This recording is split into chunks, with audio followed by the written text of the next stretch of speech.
Clasificación A. Contenido apto para todo público.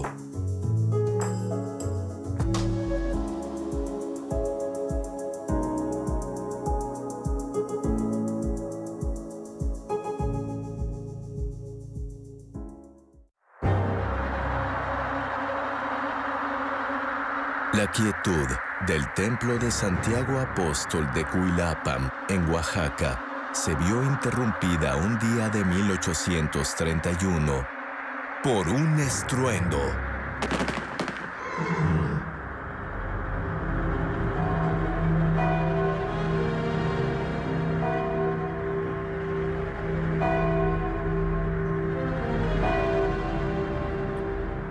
Y hasta los sobrios arcos inferiores de aquel templo inacabado temblaron con aquel estallido de balas que puso fin a la vida del hombre que mantuvo viva la llama de la insurgencia. Sí, aquí, entre estas piedras de cantera, talladas por artesanos indígenas, fue fusilado Vicente Guerrero el 14 de febrero de 1831. ¿Quién fue este hombre que desde las tierras del sur mexicano se colocó al frente del ejército insurgente y por medio de la guerra de guerrillas continuó sin descanso la lucha por la independencia iniciada por Miguel Hidalgo?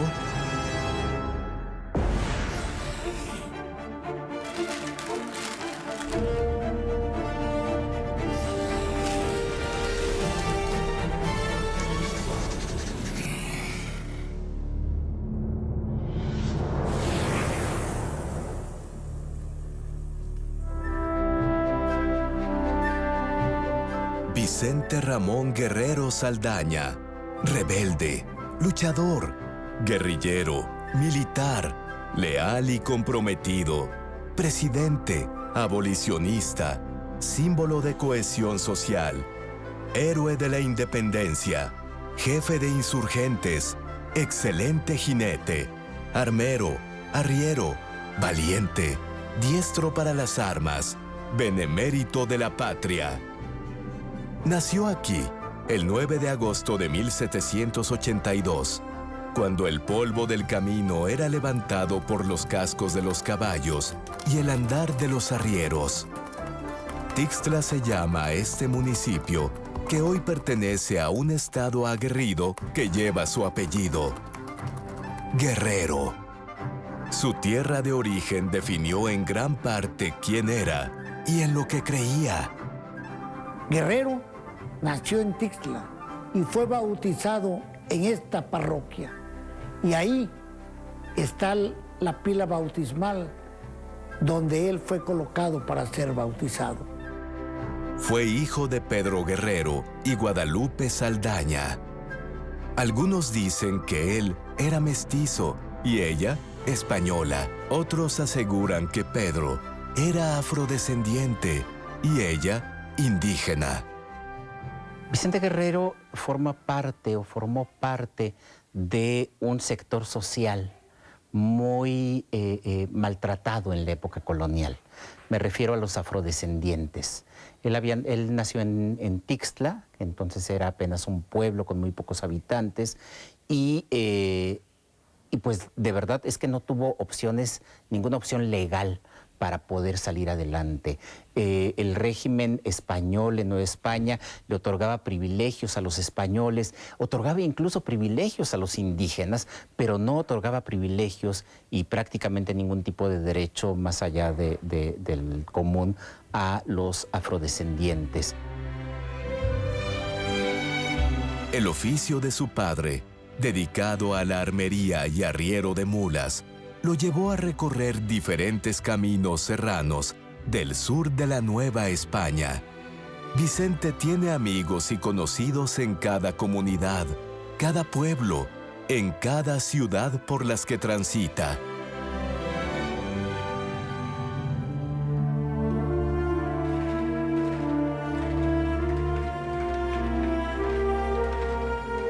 En una de esas travesías conoció a José María Morelos y Pavón y se unió a él, Guerrero tenía 27 años.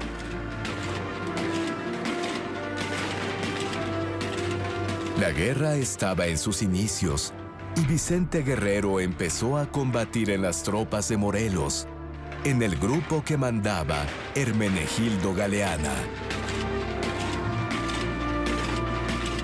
Y lo acompañó en importantes encuentros armados, en los que las fuerzas insurgentes sufrieron varias derrotas.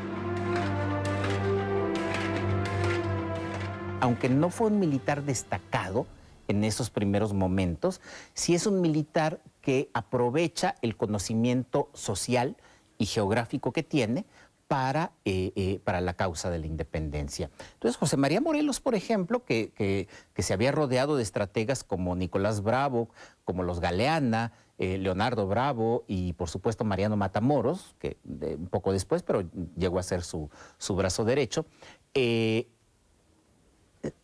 no toma en cuenta a Vicente Guerrero como estadista, pero sí como conocedor de la región, de la amplísima región que como te digo, es el camino de Acapulco a México y a Puebla. Entonces, eso es muy útil para la insurgencia.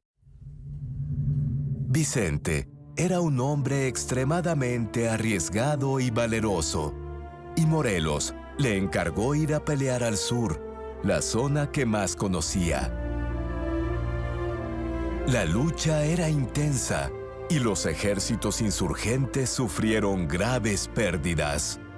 Morelos cayó preso defendiendo al Congreso de Anáhuac y fue fusilado, lo mismo que Matamoros. Y Galeana murió en combate. Muchos jefes abandonaron las armas o incluso se acogieron al indulto, y fueron muy pocos los que siguieron combatiendo, Guerrero entre ellos.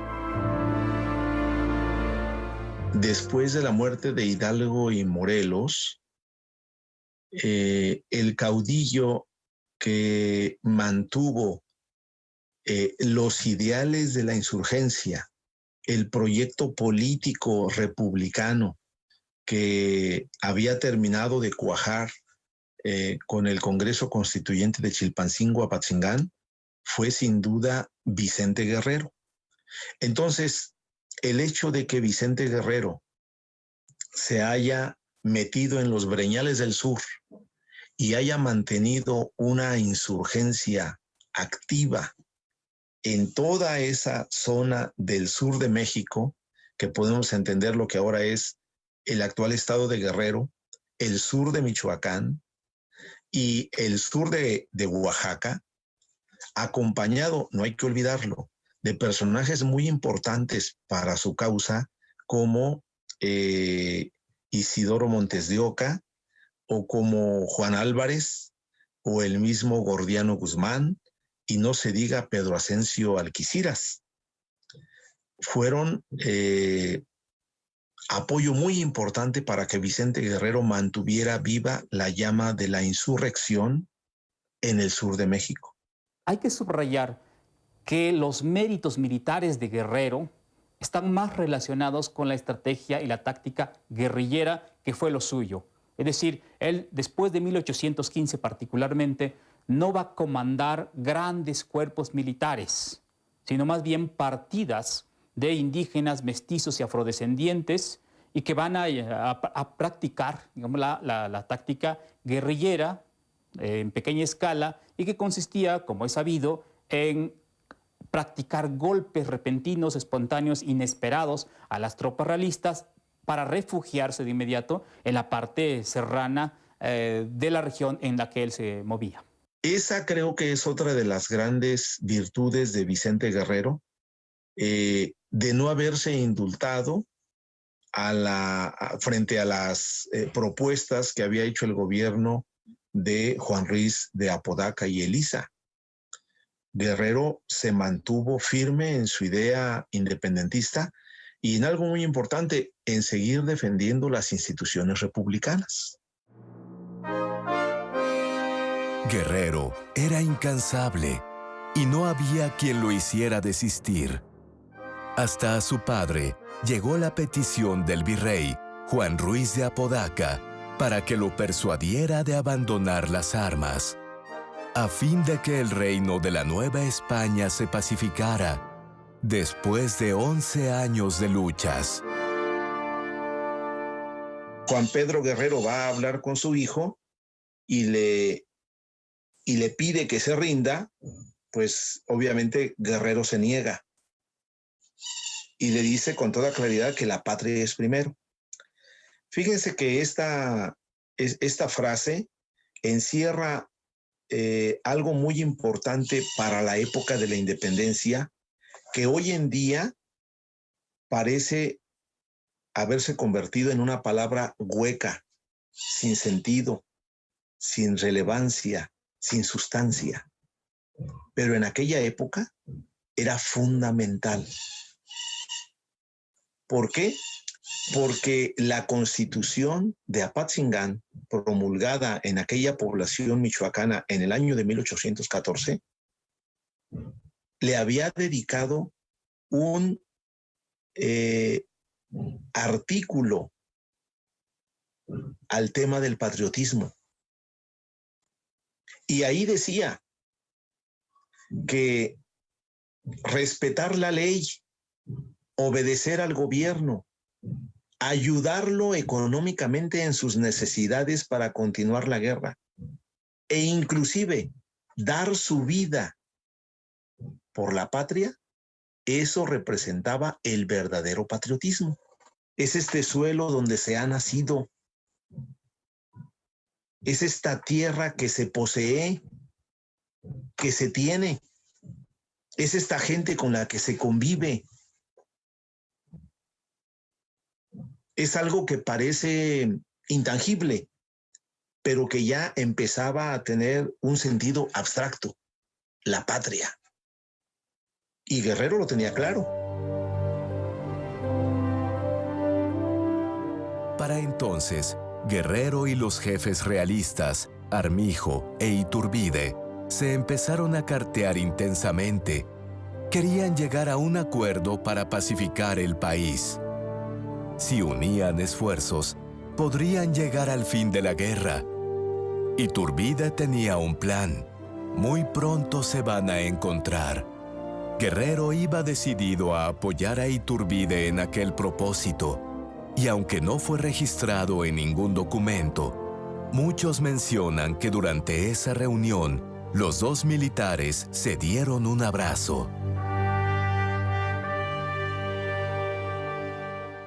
Entonces, este encuentro del abrazo de Acatempan es cuando Iturbide le dice, bueno, sé que es difícil encontrarte y ¿por qué no vamos haciendo un pacto? Y Guerrero también le dice, bueno, yo no estoy dispuesto a hincarme contigo, pero sí estamos dispuestos a dialogar.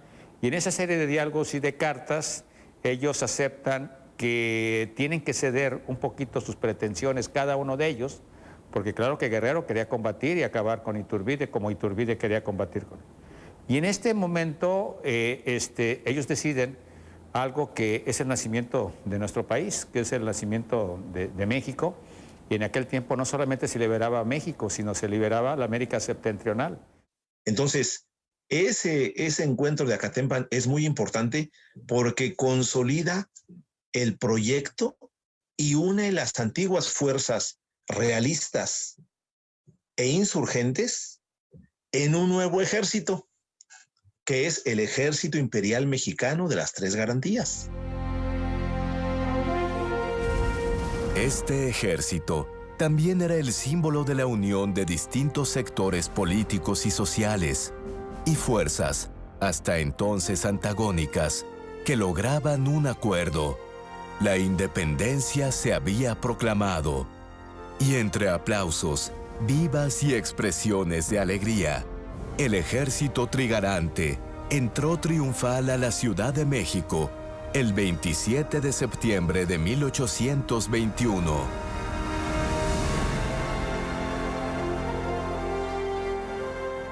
Entonces, su papel como copartícipe en el Plan de Iguala, pues lo convierte, de hecho, también en un coprotagonista y cofundador de la independencia del Estado Nacional Mexicano que arrancó por esta época. 8 meses después, en mayo de 1822, el panorama en la Nueva España se define. Una proclamación militar y popular nocturna que al día siguiente corrobora y oficializa el Congreso, vuelve a Iturbide, emperador de México.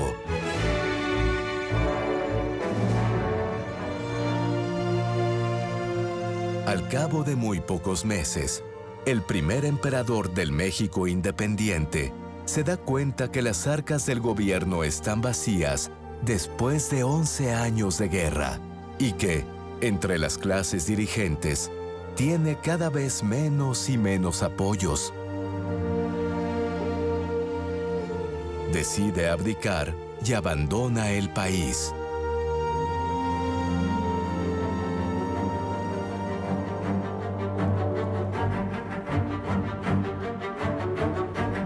Entonces los mexicanos proclaman la Primera República Federal Mexicana y Guadalupe Victoria es su primer presidente. Cuando termina su periodo de 4 años, en 1929, Guerrero va a contender por la presidencia, pero es derrotado en las elecciones por Manuel Gómez Pedraza.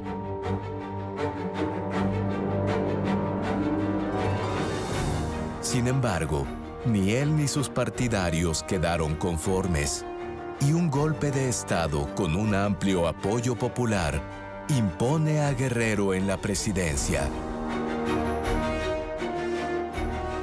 El Congreso Federal termina aceptando la renuncia de Gómez Pedraza y nombra a Guerrero como presidente, al que quedó en tercer lugar. Anastasio Bustamante lo nombra vicepresidente, y Guerrero tiene que enfrentarse, como dije, a la invasión española. Y allí es algo que deberíamos recordar. Guerrero es el presidente que se enfrenta a esto, pero como dije, el Estado está en bancarrota y por lo tanto quienes salen a defender a México pues son militares de la región. Antonio López de Santana en Veracruz, que además es muy ambicioso y quiere forjarse una imagen, y Manuel de Mir y Terán en Tamaulipas. Las tropas de estos dos se reúnen en Tampico, que es donde desembarcaron los españoles, y los sitian. Y además, mala época para los españoles, porque ellos llegaron en pleno verano. Es la época más mala en términos de salubridad para el Golfo de México, y pues sabemos que más de la mitad de los soldados españoles terminaron con fiebre amarilla y con otras enfermedades ocasionadas por los mosquitos, así de simple. Entonces fueron rechazados el 11 de septiembre de 1829, cuando aceptan la derrota. Muy pocos días después, Guerrero decretó la abolición de la esclavitud. Bueno, la abolición de la esclavitud en 1829 en realidad vino a ratificar ya un principio que se había establecido en diversos documentos antes de dicha fecha. Desde el mismo inicio del movimiento de la insurgencia, tanto Hidalgo como luego Morelos y más tarde en 1821, se va a sancionar el fin de toda forma de esclavitud. Hay que decir que para el fines del siglo XVIII en realidad ya era escasa. Entonces, ratificarla en 1829 pues vino a consolidar un principio fundamental y que había estado en el corazón del ideario insurgente popular que va a arrancar en 1810. Es decir, la idea de que todos los seres humanos, y en este caso los novohispanos, eran iguales ante la ley y que debía acabarse con el sistema de castas que había caracterizado al sistema colonial. Guerrero saca una ley donde perdona a todos los sublevados, y no solo los perdona con la ley del indulto, que indulto significa perdón, sino que saca la ley de amnistía, que a veces uno piensa que es una cosa nueva. No, amnistía quiere decir amnesia, que se te olvide. O sea, pueden participar en las luchas electorales, todo, y los manda a traer. Pero los problemas del gobierno de Guerrero continuaban. Sus enemigos se aprovecharon de las medidas fiscales que había tomado para enfrentar el intento de invasión y las utilizaron como un pretexto para atacarlo. El Estado está en bancarrota y esto ocasionó que el secretario de Hacienda de Vicente Guerrero, Lorenzo de Zavala, intentara imponer por primera vez en México un impuesto federal directo. Hasta esa época los impuestos eran los coloniales y los impuestos directos, los poquitos impuestos directos que se establecían, eran de los estados.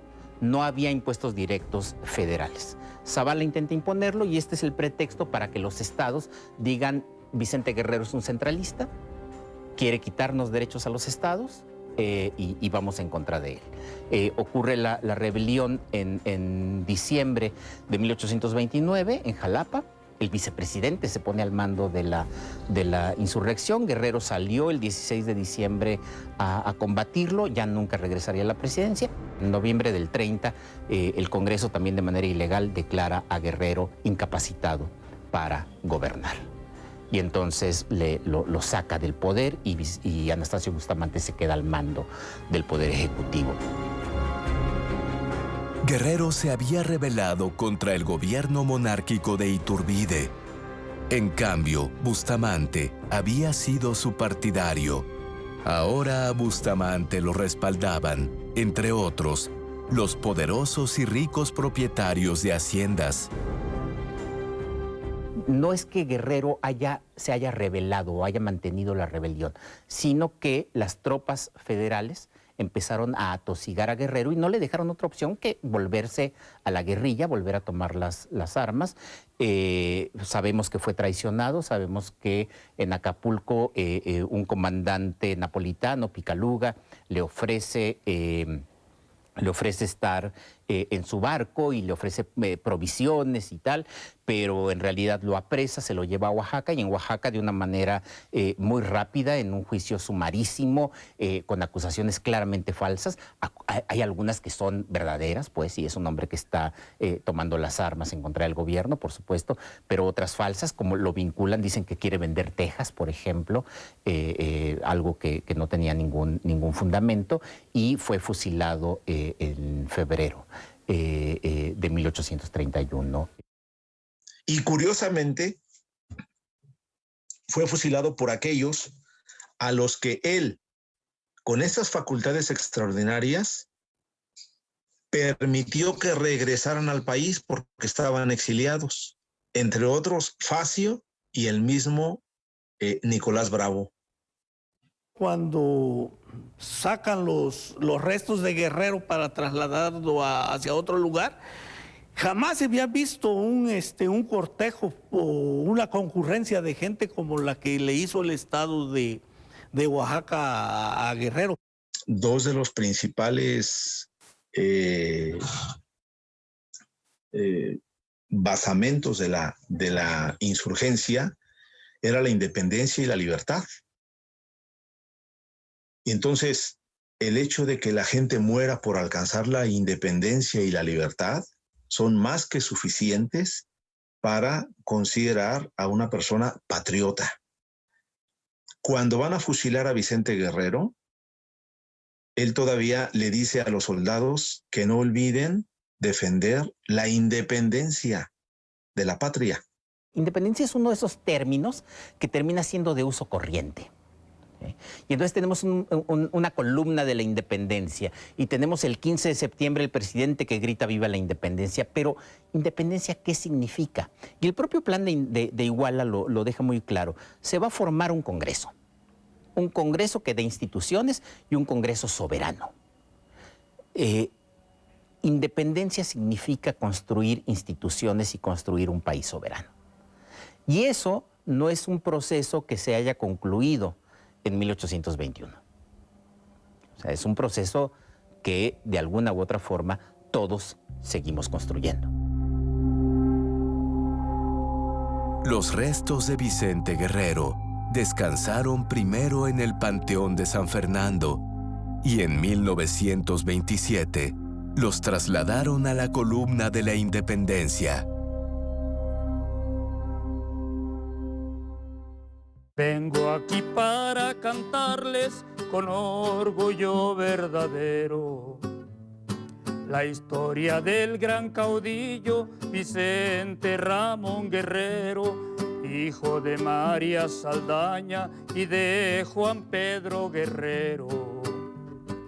Y la frase, la patria es primero, está inscrita con letras de oro en el Congreso de la Nación. El día 9 de agosto, ya de todos es sabido, del año 1782 transcurrido, abanderó los ideales de aquel pueblo empobrecido. Nos quitó el yugo español, 300 años sufrido, consumó la independencia de mi México querido.